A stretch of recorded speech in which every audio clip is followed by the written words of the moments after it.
오늘은 우리 여러분과 함께 실과를 다 같이 공부하겠습니다.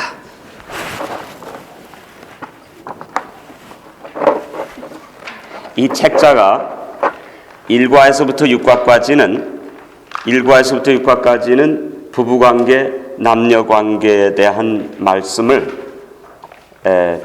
그 하나님의 형상이라고 하는 말씀에 기초해가지고 드리는 말씀이고, 이제 7과서부터는 성경이 여러분들에게 가르쳐주는 관계의 특성을 우리가 신학적으로, 성경적으로 공부하는 시간입니다. 그래서 제가 관계의 복음이고 관계의 신학이라고 그렇게 부르는 겁니다.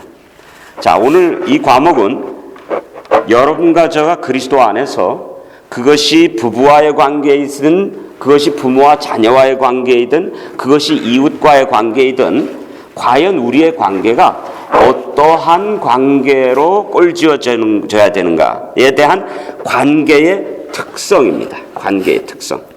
하나님께서 이미 여러분과 저에게 우리가 관계를 맺으며 살아가게 될 때에 어떠한 관계를 맺으며 살아야 되는지에 대해서 이미 우리에게 모델로 보여주셨습니다. 하나님이 우리와 이러이러한 관계를 맺으시고 계시기 때문에 너희들도 때로는 티격태격하고, 때로는 서로 싫기도 하고, 서로 떨어지고 싶고, 서로 싸우기도 하는 그런 오해가 있는 인간관계이지만은, 그 인간관계를 어떻게 꼴지어 나가야 되는가 하는 것에 대해서 하나님께서 우리에게 친히 모델로 보여주셨습니다. 제가 하나님에 대해서 연구를 하면서 놀라운 사실을 깨달은 것은, 하나님은 당신이 하지 아니하는 것은 절대 하라고 강조하지 아니하신 하나님입니다. 근데 많은 부모들이 자녀들과의 관계에서 뭐라고 가르칩니까? 예? Do as I say, don't do as I do. 그런 말을 예? 내가 하는 대로는 하지 말고, 따라하지 말고, 내가 말하는 대로만 따라하라고. 예? 근데 하나님은 do as I do. 내가 하는 것처럼 너희들도 따라서 하라 라고 우리에게 모델을 보여주십니다. 감사합니까? 얼마나 감사합니까? 예. 자, 오늘 하나님 안에서 우리의 관계가 어떤 관계가 되어야 되는가 하는 사실들을 함께 공부해 보십시다. 자, 여기 32페이지죠. 말씀의 지혜를 얻는 시간입니다. 두 번째 질문이 되겠습니다. 50대 50의 계약제도, 곧 너도 50%를 하고 나도 50%를 해서 공평하게 중간에서 만나자는 제도가 실현 불가능하고 바람직하지 못한 제도인 이유는 다음과 같습니다 라고 제시를 했습니다. 한 변호사 그 부부 얘기를 제가 했는데, 변호사 부부가 와서 하는 얘기가 50대 50이 얼마나 좋습니까? 얘기하는 겁니다. 역시 변호사들 출신이라서 공평성을 다 따지는 이 사람들이 50-50, that's fair. 예? 얼마나 fair하고 좋습니까? 라고 제시해요. 50대 50의 관계가, 여러분, 남녀의 관계가 불공평하게 이루어지는, 예를 들어서 10대 90의 관계보다는 훨씬 낫죠. 그 다음에 60대 40의 관계보다는 훨씬 낫죠.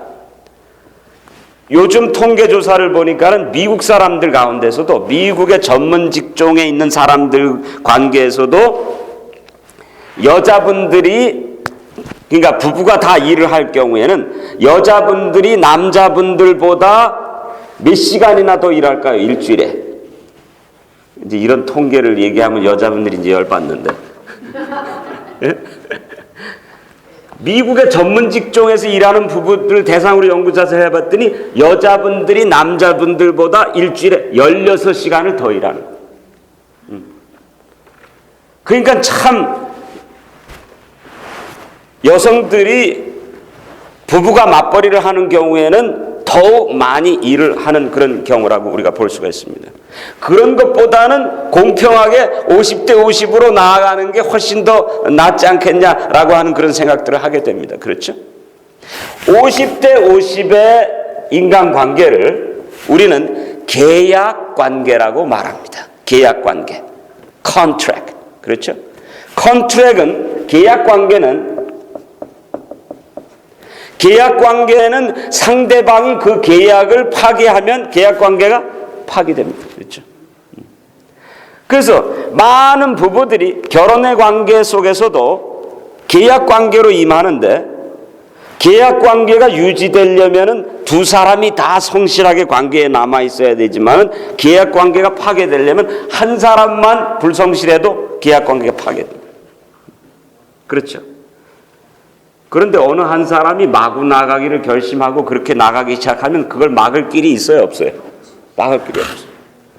그래서 항상 관계는 두 사람이 다 성실하게 만나야 관계가 형성되지 한 사람만 뭐 죽어라고 뭐 200%를 집어넣어 가지고 성실한다고 해도 한 사람이 계약 관계에 성실하기를 그치면 관계가 지속됩니까? 안 됩니까? 지속이 안 돼요. 그래서 우리는 많은 관계가 깨어지는 이런 안타까운 삶 속에 살고 있습니다. 그런데 오늘 제가 먼저 드리고 싶은 말씀은 50대 50이 정말 실현 가능성 있는 관계인가? 한번 우리가 살펴보십시다. 여기 한번 읽어보시면서 한 편 읽어보십시다. 자, 첫째. 정확하게 어디까지가 50%인지를 관계의 줄자로 재기가 불가능하죠. 예? 50대 50이라고 하면 오케이, let's do it really fair. 해가지고 나도 50을 하고 상대방도 50을 한다고 생각합니다. 그런데 아니 50이 정말 어디까지가 50이에요? 그런데 많은 경우에 인간은 이기적이기 때문에 나는 49%를 하고 상대방이 51%를 해가지고서는 누가 덕을 보려고 그래요? 내가 좀 덕을 보려고 그래요. 그렇지 않으면 또 나는 49%를 하면서도 나는 뭐예요? 60% 70%를 하는 것처럼 또 뭐예요? 착각해요. 다 만나서 얘기해보면은 결혼의 관계에서 부부의 관계에서 부모와 자식과의 관계에서 어떤 인간관계에서 다 내가 더 많은 투자를 하고 내가 손해를 본다고 생각하지. 아유 목사님 어떻게 합니까? 저 사람이 나를 잘못 만나가지고 맨날 저렇게 손해보고 살아가는데 내가 어떻게 좀 갚을 길이 있을까요? 라고 상담 오는 사람은 한 사람도 없어요. 그러니까 이 50대 50은 어디가 50인지도 모를 뿐더러 우리가 다 적게 투자하고 더 크게 얻으려고 하는 그런 속셈들이 있기 때문에 50대 50은 불가능한다는 사실을 우리가 보게 됩니다. 두 번째, 나는 50%를 주었다고 생각하지만 제가 말씀드린 사실은 덜 주고 있으면서도 더 많은 것을 받고자 하는 자기중심적 욕구가 누구에게나 마음 깊이 깔려있다. 그렇습니까? 안 그렇습니까? 다 그렇죠. 세 번째, 덜 주고도 더 주었다고 생각하면서 자신에게 후하게 저울질하려는 성향이 누구에게나 있다. 그러면 이런 계약 관계는 모든 인간의 관계들 가운데 90% 이상이 계약 관계에 다 머물러 있습니다. 결혼 관계도 다 계약 관계에 머물러 있고 목회자와 교우들과의 관계도 계약 관계가 되어버렸고 선생님과 학생들과의 관계도 계약 관계가 되어버렸습니다. 그렇죠? 그래서 기능적인 그런 어떤 관계로 관계가 더 어떻게 됐습니까? 악화되고 그 질이 떨어진 상황을 보게 되는데, 자 3번으로 넘어가 보시면 이 계약 관계의 특성이 어떤 특성인지를 우리가 좀 이렇게 정리를 해 보겠습니다. 여러분들이 한번 추측을 해 보시기 바랍니다. 첫 번째, 그 힌트를 제가 주어 드렸습니다. 자, 왜 위와 같은 계약적인 관계에서 나누는 사랑은 받는 이나 주는 이에게 참 사랑이 되지 못할까요? 거기에 힌트를 드렸습니다. 첫 번째, 내가 기대하는 만큼 상대도 반응하기를 기대하기 때문에. 이거는 뭡니까? 조건적. 그렇죠? 내가 기대하는 만큼 상대도 그렇게 주기를 기대하기 때문에 조건적입니다. 내가 주고 싶은 기분이 나야 줄 수 있으니까. 이건 뭡니까? 예? 감정적. 그 다음에 상대방의 행동과 감정에 따라 나의 감정도 바뀌니까. 이거는 뭡니까? 반사적. 그렇죠? 여러분 옛날에 만원 버스에서 왜 서로 발을 밟는지 아세요? 한 사람이 딱 들어갔는데 누가 내 발을 밟아야 이거 또 누가 내 발을 밟나 해서 내가 밟습니다. 그 사람 또 누가 내 발을 밟나 또 밟아요. 그래가지고 서로가 서로의 발을 다 밟는답니다. 그러니까 반사적인 인생을 살면, 다시 말하면 남이 나에게 반응하는 데 따라서 나도 남에게 반응하는 그런 삶을 살면 그 삶은 반사적인 삶인데, 그 반사적인 삶을 스티븐 코비는 영어로 뭐라고 설명했냐면 reactive다. 다 같이 한번 따라서 해보세요. reactive. 아유, 발음이 좋으시네요. 예, reactive. 그러니까 반사적인 반응을 살면 반사적으로 반응하면서 사는 사람의 관계는 어떻게 됩니까? 그 다음에 이제 네 번째입니다. 상대방을 향한 나의 행동이 항상 바뀌기 때문에 이건 뭡니까? 예? 지속적이지 못하다. 그렇죠? 그래서 결국은 이게 결론입니다. 계약적인 관계로 50대 50에서 만나려고 하는 그 관계는 두 가지 특성이 있습니다. 첫째, 여기에는 제가 안 적어드렸지만 여러분이 적어보시기 바랍니다. 첫째는 종속적이다.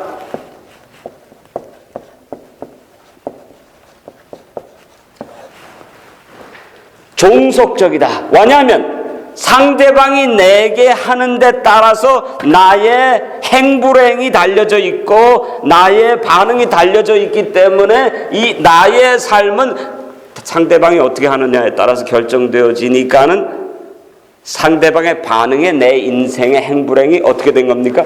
종속된 겁니다. 이렇게 종속되어져서 사는 인생을 성경에서는 로마서에서 뭐라고 그래요? 종의 삶이다, 아니면은 자유자의 삶이다. 종의 삶이다. 종의 삶. 그럼 계약 관계 속에서 인생을 살면 여러 가지의 삶은 종의 삶이 되는 겁니다. 예수님께서 여러 가지를 죄의 종에서 자유케 하셨는데 예수님께서 주신 자유는 받지 아니하고 아직도 죄의 종된 삶, 종속된 삶을 내가 고집하는 무지한 삶이 되어버립니다. 예수를 믿는다고 하면서도 남이 나에게 주는 기분에 따라서 감정이 좌우하고 누가 파틀락해서 나에게 힐끔했다고 말이죠. 아니 내가 뭘 잘못했다고 저 사람이 나를 째려보고 있어. 근데 나중에 알아보니까 그 사람이 눈병이 나가지고 눈을 이렇게 한 건데 째려봤다고 그러는 거예요. 다 보면 교회에서 문제가 어디서 나요? 이 부엌에서 문제가 많이 생기더라고요. 그것도 그냥 생기는 게 아니라 칼 잡고선 일하면서 이게 아주 위험한 겁니다. 이게 칼 잡는 사람들이 감정을 잘 조절해야지. 네? 도마질 하다가 저 사람이 왜 저래? 이거 한번 해치울까 그냥. 스티븐 코비가 유명한 책을 썼는데 Seven Habits of the Highly Effective People이라는 책을 썼잖아요. 이 세상에 훌륭한 사람들이 살아가는 7가지 방법에 대한 책을 썼는데 한국말도 번역이 됐는데 굉장히 좋은 책이에요.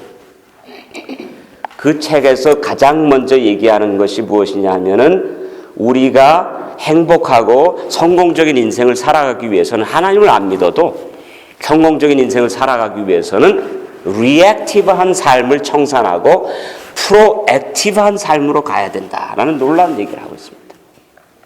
반사적인 삶을 청산하고 역동적인 삶으로 나아가야 된다. 얼마나 멋있는 말입니까? 그거를 성경적으로 보니까 죄의 종된 삶, 율법의 종된 삶을 사는 것은 이렇게 계약 관계에 의해서 상대방의 반응에 따라서 내 반응이 조변섞게 하는 그런 삶을 사는 것은 종속적인 삶이고 종의 삶이고 그것은 로마서 8장에서 죽음으로 이끌려지는 삶입니다. 그 외에 부부관계도 그런 관계가 많이 있죠. 내가 기분이 좋으면 내 배우자도 기분이 좋고 내가 좀 피곤하고 좀 아파가지고 찝찝거리면 또 내 배우자도 같이 기분이 나빠져. 그러면 그건 뭐예요? 종속적인 삶인 겁니다. 그렇죠? 네. 그래서 우리는 하나님 안에서 이런 종속적인 삶을 청산하고 이제는 뭐예요? 자유자의 삶으로 나아가야 되는데 자유자의 삶의 특징은 뭡니까? 항상 다른 사람들에게 뭐예요? 그 사람의 필요에 따라서 반응할 수 있는, 감정에 따라서가 아니라 필요에 따라서 반응할 수 있는 능력을 키우는 것이 참으로 자유자의 삶인 것입니다. 예화를 들어보겠습니다. 한 번은 한 분이 저를 찾아왔어요. 인도 분인데 제가 트레이닝을 받고 있을 때입니다. 상담 트레이닝을 받고 있는데 인도 분이 찾아와가지고 저한테 뭐라고 하냐면 자기 인생이 아주 미저러블 하대. 그 왜 미저러블 하냐 그랬더니 내가 결혼을 잘못했대. 미국 여자를 만나가지고 결혼한 게 아주 내 인생의 최고의 큰 실수인데 이 여자는 아까운 것도 모르고 깡통도 깠다가는 쓰지도 않고 버리고 말이죠. 내가 그렇게 열심히 일해가지고 벌어다 주는데 She makes my life miserable 그러는 거예요. 그래서 제가 그렇게 반응을 했습니다. 당신은 당신의 아내가 당신을 기쁘게 해주면 기뻐지고 당신의 아내가 당신에게 불행하게 하면 불행해지고 미저러블하게 대하면 미저러블해지니 당신의 인생은 지금까지 당신의 삶을 산 것이 아니라 아내의 감정에 완전히 종속된 종의 삶을 사셨군요. 그랬습니다. 그랬더니 인도 사람 기분이 확 나빠가지고 말이지. 내가 내 인생을 산 거지 무슨 뭐 종의 삶을 산 거냐고. 아니 당신의 아내가 당신을 기쁘게 해주면 기뻐지고 당신의 아내가 당신에게 슬픔을 주면 슬퍼지니 당신의 인생은 아내에 따라서 완전히 조종되는 리모트 컨트롤 당하는 종속된 삶이 아닙니까? 당신의 선택은 어디에 갔습니까? 선택권 다 잊어버리고 살아간 거 아닙니까? 상담할 때 때로는 이제 우리가 사람들이 어떻게 해요? 이것을 confrontation이라고 해요. 깨닫게 해주는 그런 말을 해야 될 때가 있어요. 성광처럼 지나가는 지혜가 이 사람을 깨닫게 만든 겁니다. 내가 지금까지 미저러블하게 산 것이, 내가 지금까지 이렇게 아주 불행하게 산 것이 항상 내 아내가 나를 불행하게 만들었기 때문에 내가 불행해졌다고 생각하는 종속된 삶을, 지배된 삶을 살아왔구나. 그러면 어떻게 삽니까? 코리안 드라마처럼 제가 그거는 다음 시간에 하겠습니다. 왜냐하면 여러분 상담 처음 할 때에 중요한 게 뭐냐면 사람을 계속 오게 하는 게 중요한 거예요. 왔다가 끝나면 상담 시간도 채우지 못하고 어떻게 할 거예요? 그러니까 어떻게 하는지 오게 해야 하니까는 이 코리안 드라마가 참 잘하는 거거든요. 그 마지막에 가서 원수랑 딱 만났는데 이게 어떻게 됐나? 낭떠러지까지 딱 갔는데 그 다음에 어떻게 됐나 이게? 이렇게 해서 이제 결정적으로 이렇게 보여주는 거잖아요. 그 다음 시간에 오라 할 때 이 사람이 그냥 Would you please tell me right now? 그 다음 시간에 왔습니다. 제가 그분에게 뭘 가르쳐 주냐 하면은 엘리에노 루즈벨트라고 하는 여사가 한 그 유명한 말을 가르쳐 줬습니다. 엘리에노 루즈벨트라고 하는 루즈벨트 대통령의 부인인데 굉장히 유명한 말을 했습니다. 내가 상처를 받는 것은 상대방이 나에게 상처를 주기 때문에 내가 상처를 받기보다는 상대방이 나에게 상처를 주려고 할 때 내 자신이 상처를 받도록 내 자신을 허락하기 때문에 상처를 받는다. 다시 말하면 굉장히 중요한 얘기입니다. 상대방이 나를 슬프게 하기 때문에 슬퍼지는 것이 아니라 상대방이 나를 슬퍼지게 하려고 할 때에, 상처를 주려고 할 때에 내가 내 자신이 슬퍼지도록 상처를 받도록 허락하기 때문에, 다시 말하면 상대방이 나에게 어떻게 대한다고 하더라도 나는 건강하게 반응할 수 있는, 행복으로 반응할 수 있는 능력과 선택권이 나에게 있다 없다? 있다. 그거를 여러분들이 깨달으시면 하나님이 자유의지와 선택권을 주고 만드신 창조 피조물이라고 하는 사실을 깨닫고 이제 새로운 삶을 살아가기 시작합니다. 놀라운 이야기입니다. 그러면 인생은 어떤 면에서 주어진 겁니다. 그렇죠? 내가 뭐 아버지 어머니 뭐 이런 사람으로 가지고 태어날이라고는 뭐 선택권이 있어요, 없어요? 난 왜 빌 게이츠 아들이 안 됐나? 나는 뭐 한국으로 얘기하면 뭐 누구예요 요새? 이건희 아들이 안 됐나? 예? 뭐 옛날에 한국엔 돈병철 아들이 안 됐나? 예? 그 선택권 우리에게 없죠. 주어진 거예요. 어떤 면에서 인생은 주어진 거지만은, 그러나 주어진 인생을 가지고 한탄할 필요는 없어요. 그 주어진 인생 그 다음에는 그 주어진 인생에 내가 어떻게 반응하느냐에 따라서 나 인생의 질과 퀄리티가 결정이 돼요. 그렇죠? 내가 어떻게 하다가 또 그냥 중매쟁이한테 속아 넘어가가지고 내가 그런 사람하고 그냥 뭐 결혼을 했지? 그래가지고 이제 평생 그 중매쟁이만 그냥 욕을 하면서 살아갑니다. 결국은 누가 선택했어요? 누가 뭐 나를 목매서 뭐 하게 했어요? 예? 결국은 내가 선택했잖아요. 미국에 온 것도 뭐 배우자 때문에 미국에 하도 미국에 오자 그래서 왔는데 그냥 왜 왔냐 이거 오는 족족 안 됐는데 하면서 그 배우자만 맨날 아니 뭐 어떻게 뭐 수갑 차고 왔어요? 예?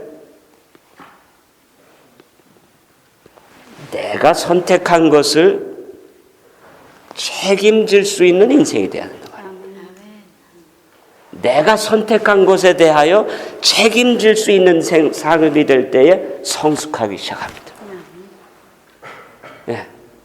내가 선택한 몫에 대해서는 실수했던 잘했던 내 몫으로 받아들일 수 있는 그런 대장부가 되어야 된단 말입니다.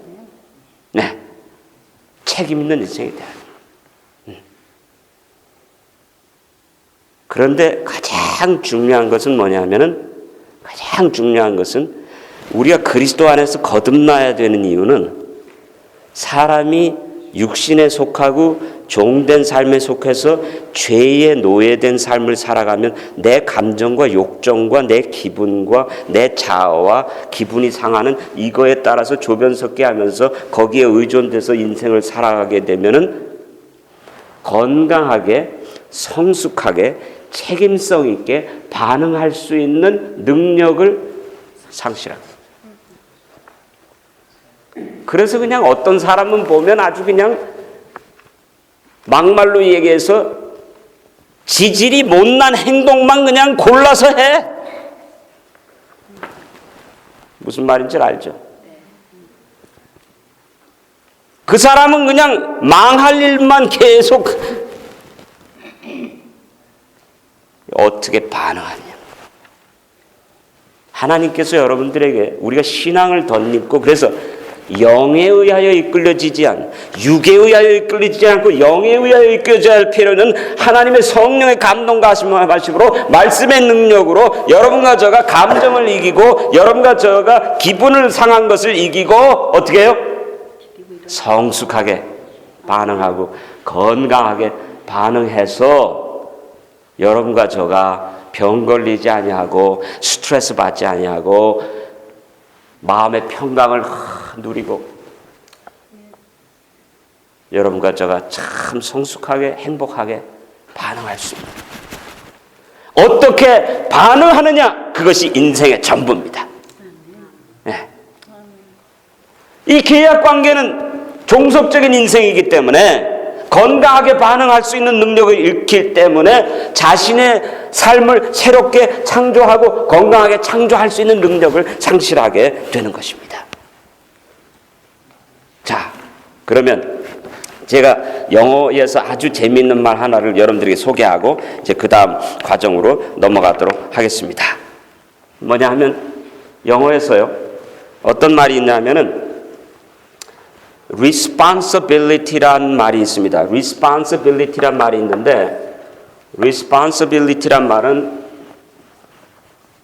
responsibility responsibility란 말은 책임이란 말인데 이 responsibility란 말은 뭐와 무엇이 모여서 이루어진 건가 하면은 responsibility response와 ability가 모여져서 이루어진 말인데, 이 responsive이란 말은 책임이란 말의 의미는 뭐냐 하면은 ability to respond. 책임 있는 인생이란 말은 성숙한 인생이란 말은 반응할 수 있는 뭐예요? 능력을 키우는 것을 얘기합니다. 여러분들이 어떤 상황에서든지 이런 생각을 항상 하시길 바랍니다. 여러분들에게는 건강하게 반응할 수도 있고 아니면 아주 건강하지 못한 차원으로 반응할 수도 있는 그 두 길 가운데서 내가 어떤 길을 선택하느냐에 따라서 나의 행불행은 물론이거니와 나와 함께 있는 사람들의 행불행이 달려져 있다는 생각을 생각하면서 순간순간 성숙한 반응, 영에 의한 반응, 말씀에 입각한 반응, 뭐예요? 책임성 있는 반응을 하는 법을 날마다 배워나가는 그 삶 속에서 감격하고 변화되는 삶이 뭡니까? 그게 거듭난 삶입니다. 그러니까 신앙은 생각하는 사람이 되어야만 가능합니다. 생각 없이 그냥 생각나는 대로 말하고 뭐 느껴지는 대로 말하고 말이죠. 나중에 또 수습하느라고 애쓰고 그렇게 살아서는 안 됩니다. 그것을 성경은 동물적인 삶이라고 합니다.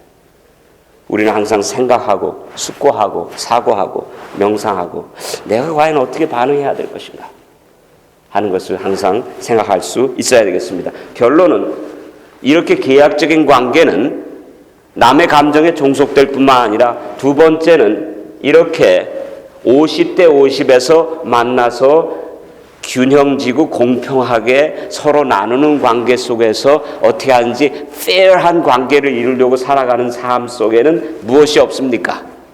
사랑이 없습니다. 사랑이 없습니다. 계약적인 관계는 사랑의 관계가 아닙니다.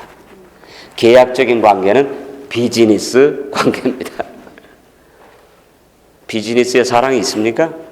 무섭죠. 따질 거 다 따지죠.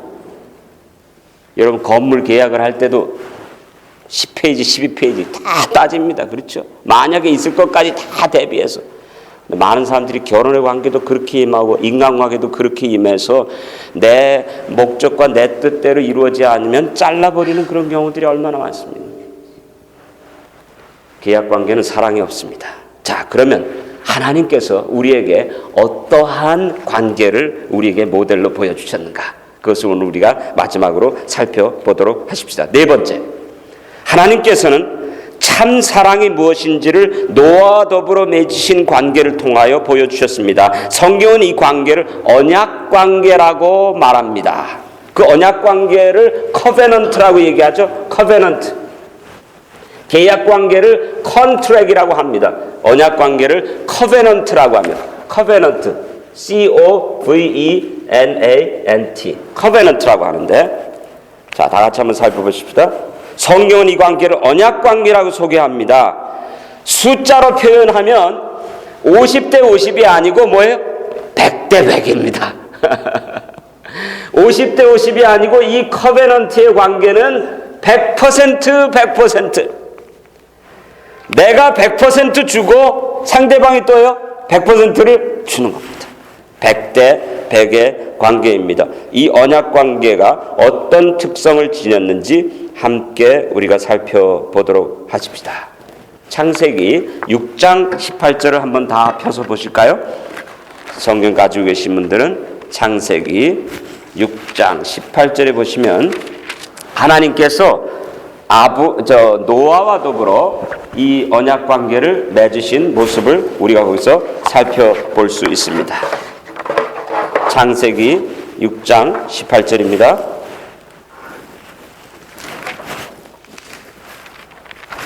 거기 뭐라고 그랬습니까? 6장 18절에 보시니까 그러나 뭐예요? 너와는 뭐예요? 내가 내 언약을 세우리니 너는 내 아들과 내 아내와 내 자부들과 함께 그 방주로 들어가라.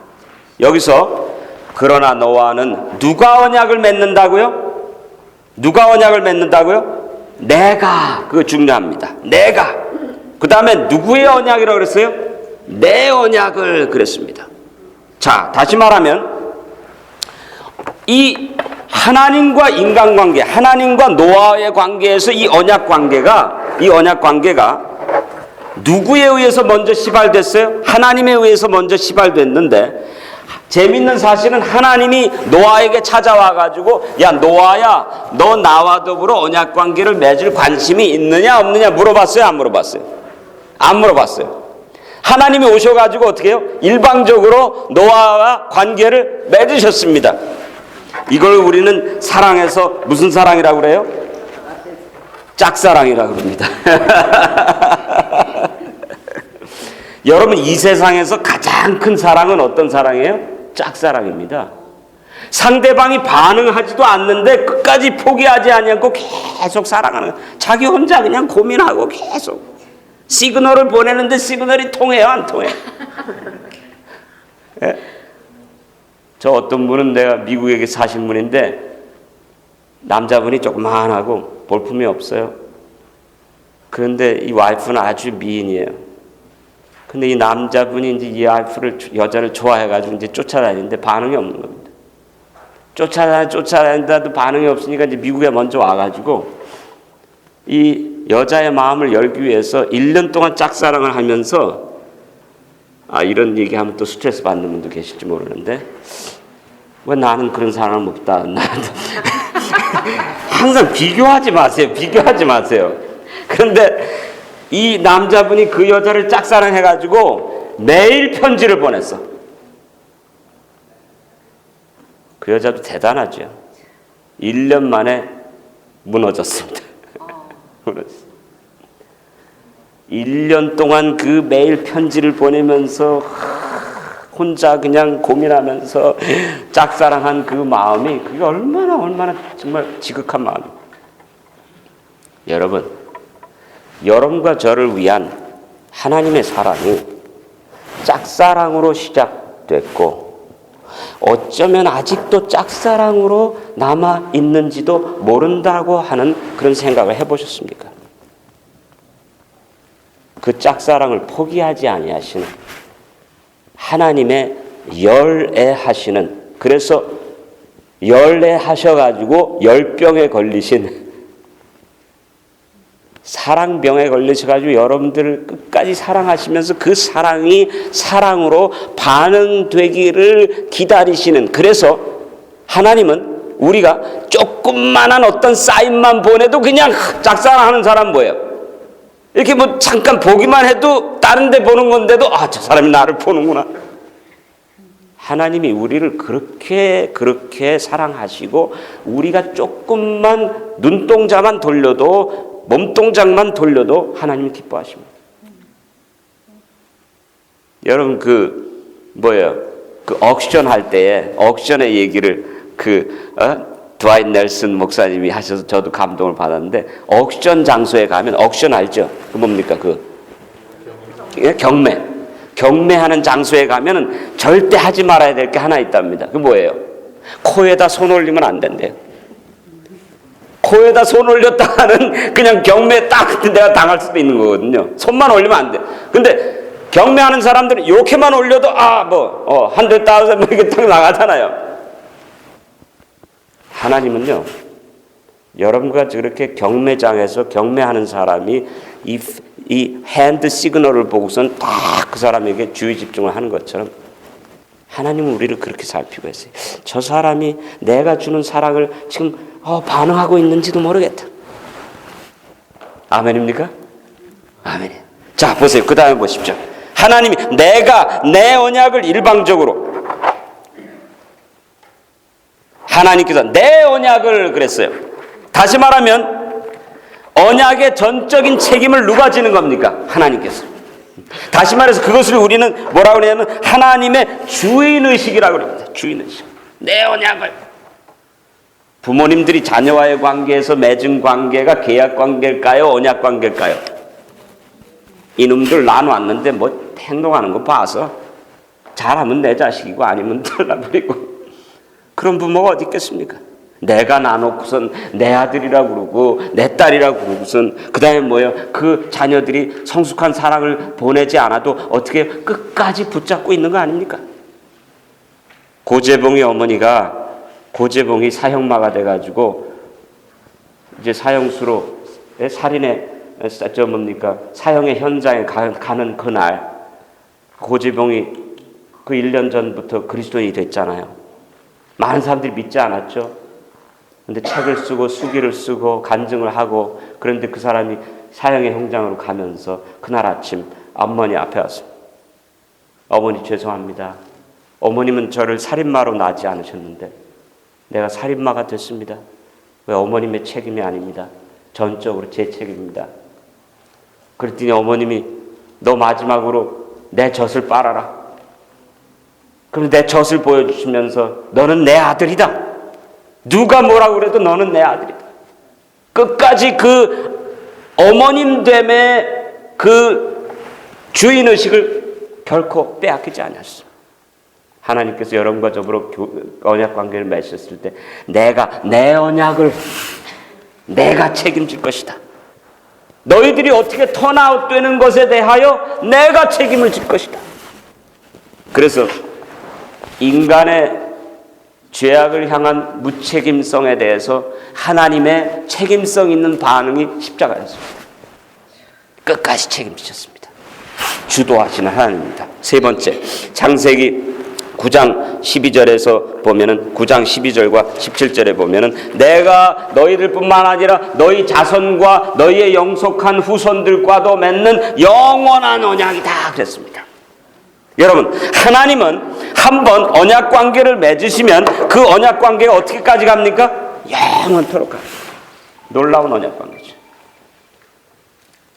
여러분도 인간관계에서 성도들과의 관계에서 이웃들과의 관계에서 한 번 관계를 맺으시면은 티격태격하는 일이 있고 서로 싸우는 일이 있고 곡해하는 일이 있다 하더라도 우리 편에서는 어때요? 항상 마음을 오픈하고 영원히 가는 관계가 돼야 돼요. 한 번은 제가 목회를 하는데 한 여학생이 있었는데 대학생인데 나만 보면 화를 내요. 얘가 뭘 잘못 먹어서 그런가? 나만 보면 화를 내. 다른 친구들은 다 좋아하는데 얘는 나만 보면 화를 내고 그 다음에 뭐 시비를 걸어. 맨날 저를 보면 시비를 걸어. 그리고선 헤어졌어요. 근데 제가 다락방에서 목회를 하고 있는데 어느 날 갑자기 그 화병에 걸린 그 친구가 저를 찾아왔어요. 좀 불안했습니다. 제가 또 무슨 시비를 걸려고 또. 근데 딱 와서 목사님 좀 만납시다. 예배가 끝나고 만났는데 뭐라고 그러냐면 목사님 제가 너무 철이 없어가지고 그때 목사님이 저희 교회에 와서 목회할 때 그냥 내가 목사님을 어렵게 만들고 화를 내고 시비를 걸고 그러는 거 기억나세요? 근데 기억이 나는데 이제 제가 글쎄 뭐 잘 기억이 안 나네 뭐 그랬습니다. 다 잊어버렸죠. 오래됐으니까. 그랬더니 에이 기억나실 거예요. 저 때문에 흰머리 많이 생겼죠. 속으로 알기는 아는구만. 근데 그 친구가 저한테 뭐라고 했냐면 목사님 제가 그때 목사님한테 화를 낸 게 그때는 얘기를 못했는데 어떻게 엄 목사님이 강단에서 설교를 하면 엄 목사님 목소리하고 내 아버지 목소리하고 너무나 똑같아요. 근데 우리 아버지가 술만 먹으면 집에 와가지고선 우리를 얼마나 학대하고 핍박을 했는지 엄 목사님 목소리만 들으면 우리 아버지가 우리에게 준 상처가 되새겨져가지고 화가 난 거예요. 우리가 사람을 쉽게 포기해서는 안 됩니다. 언제 어떻게 관계가 회복될지 모르기 때문에 우리는 항상 마음의 문을 어떻게 해요? 열어놓고 있어요. I am available. 열어놓고 있어야 돼요.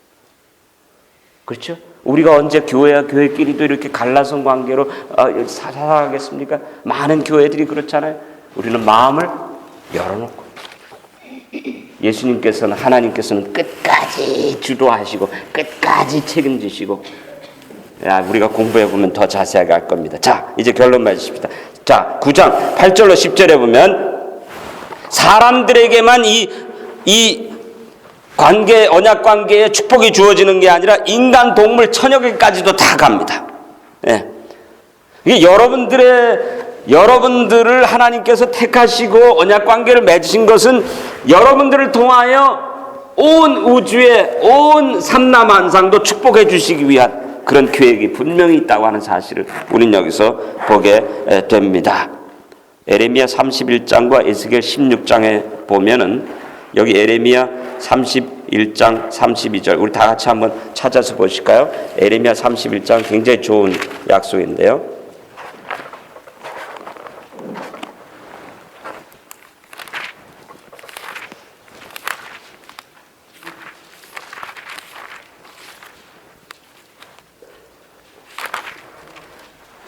(31장) 32절 굉장히 좋은 말씀입니다. 언약 관계를 하나님과의 관계에서 우리가 파기를 했다 하더라도 하나님께서는 어떻게 해요? 또 새 언약 관계를 우리에게 만들어 주셨어요. 32절 다 같이 한번 읽어보실까요? 나 여호와가 말하노라 이 언약은 내가 그들의 열조의 손을 잡고 애굽 땅에서 인도하여 내던 날에 세운 것과 같지 아니할 것은 내가 그들의 남편이 되었어도 그들이 내 언약을 무엇하였음이니라? 파기하였음이니라 그랬어요. 그들이 나와의 언약 관계를 파기하였어도 하나님은 어떻게 하시는 겁니까? 다시 그 언약 관계를 회복하시는 하나님의 모습을 우리가 여기서 보게 됩니다. 그 언약 관계를 또 다시 세우시면서 피를 흘리시면서 그 언약 관계를 회복하십니다. 네. 그래서 이 언약이란 말 속에는 피를 흘린다라는 의미가 있습니다. 예수님이 피를 흘리시면서 그 언약 관계를 회복하시는 모습이 에스겔 31장 또 32장 그 다음에 에스겔 16장 8절 거기 쭉 여러분들이 읽어보시면 알 수 있습니다. 이 언약 관계에 끝까지 헌신하시는 하나님의 모습을 우리는 여기서 발견됩니다. 자, 예수님께서 우리와 더불어 맺으신 언약 관계를 보니까 여러분과 저가 맺게 되는 인간관계 속에서 우리가 예수님만큼 그렇게 성실하거나 충실하지 못한다는 사실을 우리가 발견하게 되죠. 그러면서 우리는 날마다 그 언약관계를 파기하며 사는 우리들의 부족함과 연약함을 우리가 느낍니까? 처절히 느낍니다. 느끼면서 우리가 하나님 앞에 나와서 사실 참 이게 어려운 내용인 것은 역기능적인 관계와 또 이렇게 학대하는 관계성 속에 있는 사람들은 언약 관계를 파괴해서는 안 되지만은 그 나를 어뷰스하고 나를 학대하는 사람들의 학대성을 끊기 위해서라도 또 내가 학대를 받지 않기 위해서라도 또 우리의 자녀들을 보호하기 위해서라도 학대하는 사람에게서는 잠시 잠깐이라도 필요할 만큼 이렇게 떨어져야 될 필요성은 있습니다. 그렇다고 언약 관계를 끊는 것은 아닙니다. 왜? 하나님의 역사가 작용할 수 있는 기회는 아직도 문을 열어 두어야 하니까요. 그렇죠? 그렇죠. 자, 자녀들 가운데 무책임하게 자기 뜻대로 자기 멋대로 고집하면서 자기의 방종하고 무책임한 삶을 고집하면서 살아가려고 하는 아이가 있게 될 때에 그런 자녀들을 계속 서포트해 주는 것은 하나님의 뜻이 아닙니다. 왜? 무책임하게 살아가는 삶을 서포트하는 것은 무책임성을 키워주는 게 되니까. 그것을 우리는 심리학에서 enabling이라고 합니다. enabling 굉장히 중요한 컨셉입니다.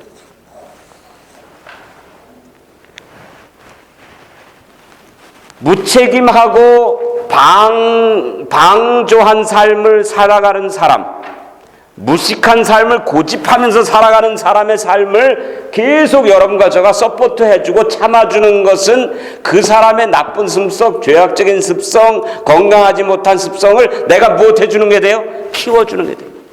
그건 하나님의 뜻이 아니에요. 그런 관계도 계속 가지고 있으면서 상대방의 나쁜 것들이 키워지도록 해주라는 게 언약 관계가 아닙니다. 때로는 떨어져야 할 때가 있습니다. 그러나 관계의 끈앞을은 어떻게 해요? 계속 가지고 있어야 합니다. 문을 열어놔야 합니다. 당신이 준비가 되었을 때, 당신이 새 사람이 되었을 때, 당신이 새로운 생각으로 성숙하게 되었을 때 우리는 항상 새로운 만남을 가질 수 있는 그런 가능성의 문은 이런 강의를 하는 저도 왜 깨어진 관계가 없겠습니까? 왜 끊어진 관계가 없겠습니까? 왜 몰리에와 곡해로 끊어진 관계들이 없겠습니까? 그런데 제가 인생을 살아가면 살아갈수록 깨닫는 게 뭐냐 하면은 뭐예요? Don't break the bridges. 영어 말씀에 그런 말이 있습니다. 사람들의 관계에 다리를 끊어놓지 마라. 왜? 그 사람을 내가 언제 어디서 만날지 어떻게 돼? 어떤 사람이요? DMV를 가다가 DMV 그 자동차 그 하는 데로 가다가 DMV로 가다가 누가 딱 컷하는 거예요. 그래가지고 이제 기분이 상한 겁니다. 그래가지고 나도 이제 따라가가지고 저 사람을 좀 한번 컷해볼까 그런 마음이 생기다가 참았어요. 참았는데 DMV에 딱 가가지고 기다린 다음에 자기 차례가 돼서 이제 DMV 일을 하려고 딱 갔더니 자기를 컷한 그 사람이 거기 딱 앉아 있는 겁니다. 우리는 될 수 있는 대로 브릿지를 깨면 안 됩니다. 그렇죠? 그런데 그런 우리의 관계가 깨어지는 관계가 되었을 때에 우리가 기도해야 될 것은 하나님, 제가 또 실패했습니다. 제가 또 잘못했습니다. 제가 또 성숙하게 저도 반응하지 못하고 미성숙하게 반응했습니다. 그러나 하나님은 우리와 이런 언약 관계를 맺으시면서 이렇게 우리가 파괴를 해도 새 언약을 주시고 십자가로 피를 흘리시면서 다시 언약을 맺어주셔서 결국은 우리로 하여금 일방적인 사랑이 쌍방의 사랑으로 반응되도록 해주셨으니 하나님, 우리 이 연약한 이렇게 부족한 나의 삶 속에서도 우리가 내 스스로의 힘으로는 할 수 없지만 하나님, 우리의 깨어진 관계들이 회복될 수 있도록 하나님 저에게 열린 마음을 주시고 우리들의 관계도 언약 관계로 회복될 수 있도록 하나님 은혜를 주십시오. 우리가 그렇게 기도해야 될까요? 우리가 그렇게 기도해야 될 것입니다. 그래서 이 세상에서 가장 기쁜 것은 저에게 어떤 사람이 전화를 해가지고 저와 오해가 있어서 곡해가 있어서 마음이 끊어진 사람이 전화를 해가지고 목사님 이제 좀 우리의 관계를 회복하십시다. 그것처럼 더 기쁜 거 있어요, 없어요? 그것처럼 더 기쁜 거 없습니다. 깨어진 관계가 회복되는 것처럼 하나님께서 우리와 더불어 맺으시는 이 언약 관계를 더 깊이 체험할 수 있는 길도 없는 것입니다. 그래서 성경에서는 원수를 위하여 무엇하라고요?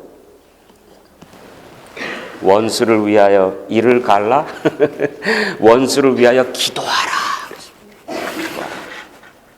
왜냐하면 우리는 이 세상에서, 깨어진 세상에서 이 하나님의 언약 관계를 드러내어 주어야 하는 사명을 받은 사람들이기 때문에.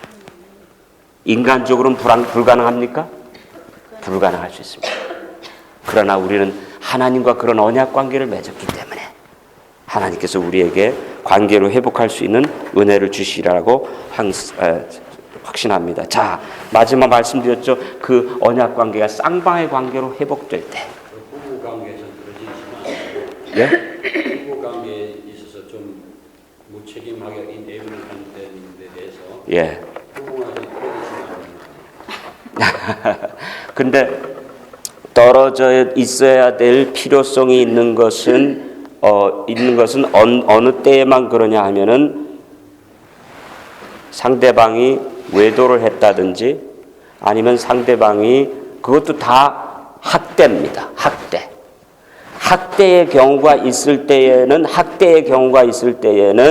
잠시 잠깐 부부가 떨어져 있으면서 왜요? 아이들도 서로 치고받는 모습을 아이들 앞에 보여주는 것은 더 큰 상처가 되기 때문에 아이들을 보호해야 되는 책임이 있기 때문에 떨어져 있으면서 자기 자신을 추스리고 상담을 받고 준비를 하고 그러면서 우리가 떨어져 있지만 이혼은 아니다. 하나님의 역사가 분명히 있을 수 있으니까.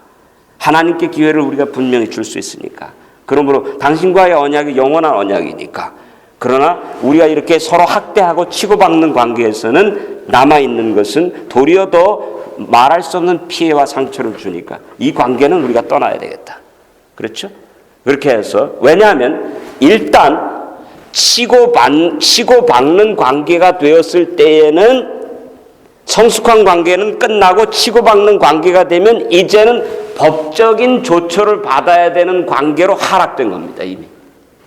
그래서 치고받는 관계가 되면 이거 뭐 법적 하나님의 사랑, 십자가 사랑 이것이 거기에 작용하여야 되기보다는 법적인 보호를 우선 받고 그렇게 하면서 하나님의 사랑은 어디에서 나타나냐 하면은 그런 행동을 받아주는 하나님의 사랑이 아니고 그런 사람을 위하여 기도하고 그런 사람이 이런 아픔 속에서 새로운 사람이 될 수 있도록 기회를 주는 것이 하나님의 사랑. 이네이블링 굉장히 중요한 컨셉이라는 사실을 우리가 여기서 깨닫게 됩니다. 자, 그러므로 여러분, 자 이제 마지막 5번째인데요. 자녀들과의 관계에서도요. 아이들이 하루아침에 사람 됩니까? 하루아침에 사람 안 돼. 어렸을 때부터 참 착하게 이렇게 크는 아이들도 있지만은 어렸을 때도 속썩이면서 참 크는 아이들도 많이 있습니다. 그렇죠? 그런데 사람이 하루아침에 사람이 되지를 못해요. 제가 보니까. 근데 우리는 18년 동안 아이들과 같이 살면서 그 기간 안에 아이들을 그냥 변화시키려고 주물하려고 그냥 완전히 그 우리가 만든 틀에다가 집어넣고선 컨트롤 하려고 그럽니다. 그렇죠? 그렇게 하면 할수록 점점 더 반항하죠. 우리 또 코리안 패밀리 릴레이션십은 10대까지는 그냥 마구 놀도록 하다가 10대가 지나서 이제 티네이저가 돼가지고 반항하고 뭐 엄마 앞에 말대꾸하고 이러면 요 녀석이 이렇게 하면서 자꾸 컨트롤하려고 그러면 애들은 그때 점점 더 독립해야 되는데 점점 더 아이들을 컨트롤하려고 그러면 반항하고 나가죠. 내 자유를 찾았어요. 그런데 여러분들 자녀도 다 키워보셨지만 저는 어떤 걸 깨닫냐면 사람이 하나님 안에서 성숙한 사람이 되는 것은 평생의 작업입니다. 평생의 작업입니다. 왜? 내가 나를 봐도 이렇게 오래 걸리는데 예? 목사인 내 자신도 이렇게 오래 걸리는데 내 자식한테 뭐 20살밖에 안 된 아이한테 내가 아직도 안 된 거를 되라고 요구할 수 있어요? 그렇기 때문에 우리가 한 사람을 사람 만들기 위해서는 피를 흘리는 것 같은 그런 헌신과 그런 투자와 또 평생에 걸쳐서 사람이 된다고 하는 생각하면서 여유 있게 어프로치할 필요가 있습니다. 중요한 얘기입니다. 이게 바로 언약 관계에서 하나님께서 우리에게 주시는 말씀입니다. 아멘입니까? 자, 5번 마지막으로 부부의 관계를 남남이 만나 약속으로 맺어진 관계라고 한다면 부모와 자식 간의 관계는 피로 맺어진 관계입니다. 그래서 부부관계는 쉽게 끝날 수 있어도 부모와 자식 간의 관계는 오래도록 지속되는 것입니다. 이런 면에서 부자관계는 부부의 관계보다 진한 언약관계라고 할 수 있습니다. 그렇죠? 아이가 엄마 누가 날 만들었어요? 엄마 아빠가 왜 나의 엄마 아빠가 되었어요? 라고 물을 때 어떻게 말해주겠는가? 한번 여러분들이 끝나면서 대화를 해보시기 바랍니다. 살인마였던 고재봉의 어머니가 사형장으로 끌려가던 자식에게 젖을 물리며 너는 누가 뭐래도 내 자식이야 라고 말했다고 한다. 여기서 언약의 어떤 국면을 볼 수 있는가? 여러분들이 이제 스몰 그룹으로 이렇게 조금 나누셔가지고 여러분들이 오늘 공부하신 것들을 이렇게 정리하시면서 한번 대화들을 나눠보시기를 간절히 바랍니다. 자, 언약관계에서는 결론을 맺어보면요. 언약관계에서는 이제 종속적인 관계가 아니고 자유적인 관계입니다. 언약관계는 사랑이 없는 관계가 아니고 사랑의 관계인데 이제는 우리가 그리스도 안에서 날마다 어떻게 해요? 성숙하게 반응하는 법을 키워야겠습니다. 네. 이게 오늘 말씀의 키포인트입니다. 여러분 이제 집에 가시면 내가 성숙하게 반응할 수 있는가 아니면 미성숙하게 반응할 것인가 항상 그걸 선택하게 되어 있습니다. 어떤 제임스 답슨 그 박사가 오랜 동안 출장을 하고 난 다음에 집에 가가지고 추운 집에 올라가가지고 2층 집에서 미국 사람들은 따뜻하게 안 해놓고 살잖아요. 그래가지고 이제 차가운 매트리스를 이제 아주 따뜻하게 이제 달궈가지고 이제 잠이 이제 노곤노곤 들으려고 하는데 옆에서 와이프가 그랬답니다. 여보, 아래층에 불은 다 껐지요? 그런 거예요.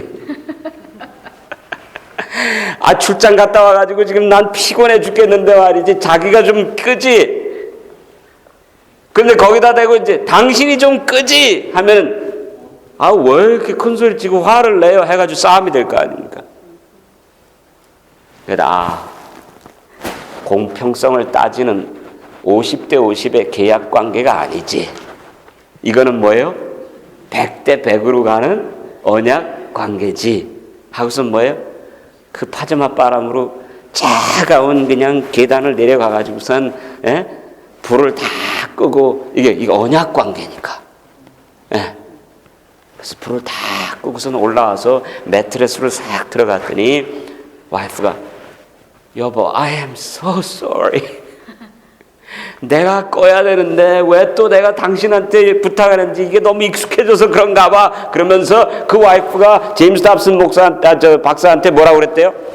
앞으로 이 집안에 불을 끄는 거는 죽을 때까지 내가 끄겠다라고 약속을 했대요. 아멘. 아멘. 한 번 불을 꺼줬더니 앞으로 남은 인생 평생토록 불을 안 꺼도 되는 축복을 주니까 이 남편이 뭐라고 반응을 했대요? 아니지. 불은 내가 꺼야지. 그래서 서로 불 끄려고 싸우는 부부가 됐답니다. 행복합니까?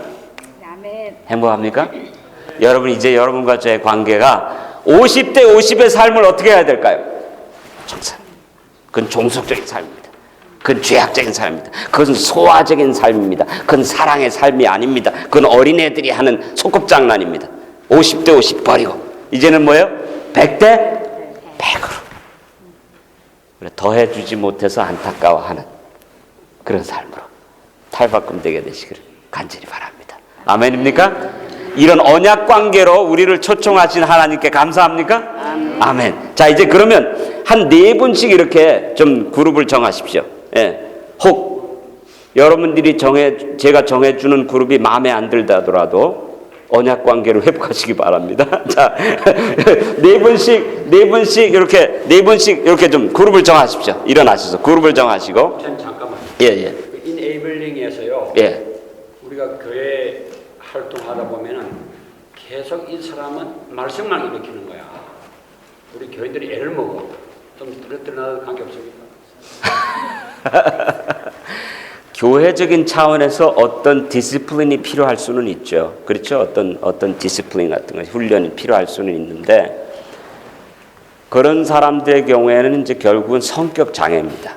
이제 앞으로 우리가 공부하겠지만 성격 장애를 가진 사람들은 그 성격 장애에 대한 치유가 필요합니다. 치유가 집중적인. 그러니까 뭐 잘해준다고 이게 문제가 해결되는 게 아니에요. 왜냐하면 잘해주면 잘해줄수록 그 습성이 더 커질 수도 있어요. 머니플레이트 될 수 있습니다. 예를 들면 어떤 사람은 다니면서 사람들 흉봐가지고 갈라놓는 사람이 있다고. 근데 내 말 안 들어주면 이 사람은 또 뭐예요? 화를 내고 막 그냥 못 살게 구니까 그냥 이렇게 들어주는 거예요. 사람들이 들어주다 보면 이 사람은 이 사람이 나와 동의하는구나 이렇게 착각합니다. 그럴 경우에는 교회에서 교회 전체적인 디시플린을 해야 되는데 그 디시플린은 뭐냐면 우리 교회들은 교우들과의 관계에서 절대 다른 사람의 험담은 들어주지 않는다. 교회 전체적인 디시플린으로 하는 겁니다. 그래서 그 사람이 상대방에 대한 나쁜 얘기를 하려고 할 때에는 죄송합니다. 우리는 그런 이야기를 안 들어드리기로 했습니다. 저에게 얘기를 해주지 마십시오. 들으면 제가 또 유혹을 받습니다. 못 들어드리는 것을 이해해 주시기 바랍니다. 이렇게 그렇게 해야 됩니다. 그래서 교회적인 어떤 디시플린을 제공하면서 집중적인 치유 상담이 성격 장애를 가진 사람들에게는 필요합니다. 아주 중요한 질문인데 성격 장애가 있는 사람들이 각 교회마다 몇 명씩 꼭 있어요. 근데 그런 사람들에게 잘해준다는 명목으로 결국은 이네이블링이 돼버립니다. 이네이블링이 돼버려요. 그래서 그런 사람들은 교회 전체적인 어떤 디스플린이 필요한데 가장 좋은 방법 가운데 하나는 남의 나쁜 이야기는 험담은 안 들어주는 문화를 컬처를 개발해야 돼요. 예? 굉장히 좋은 거죠. 예. 죄송합니다. 아주 존경하게 얘기하는 거예요. 죄송합니다. 못 들어드려서 죄송합니다. 우리가 그렇게 다 약속하지 않았습니까? 예, 속상하신 건 압니다. 그러나 못 들어드리는 것을 용서하시기 바랍니다. 자꾸 얘기하려고 하면 죄송합니다. 저는 그럼 이 자리를 떠날 수밖에 없겠습니다. 아멘. 한 사람뿐만 아니라 전부 다 그렇게 해버려. 그러면 미성숙한 사람이 왕따를 당해야지. 어떤 교회는 성숙한 사람이 왕따를 당해? 다 미성숙하니까. 참 교회가 망할 징조죠. 그렇게 되면. 그래서 미성숙한 사람이 정신을 차리고 바운더리를 그을 수 있도록 그렇게 도와줘야 됩니다. 도와줘. 자, 그러면 한 4분씩 모여가지고 그 마지막 제가 질문한 거 함께 얘기하면서 정리를 해보도록 하십시다. 미국 분들이 안 오시면은 그냥 우리가 한국말로 계속 하겠습니다. 오시면은 또 좀 정리를 하고. 한번 4분씩 이렇게 모이세요. 이거 굉장히 중요한 시간입니다. 4분씩. 4분씩 이렇게 모이셔가지고 오늘 공부한 거를 여러분들이 복습하시면서 거기 맨 마지막 질문 있잖아요. 예. 6번째, 나 자신에게 적용하는 시간을 4분이 갖는데 이렇게 하기 싫어요. 요거 할 때도 어떻게 하셔야 되냐면 한 사람이 그냥 다 얘기하고 다른 사람이 들어주는 방식으로 하면 안 되고 4분이 다 조금씩 얘기할 수 있는 시간을 가지시기 바랍니다. 예. 자.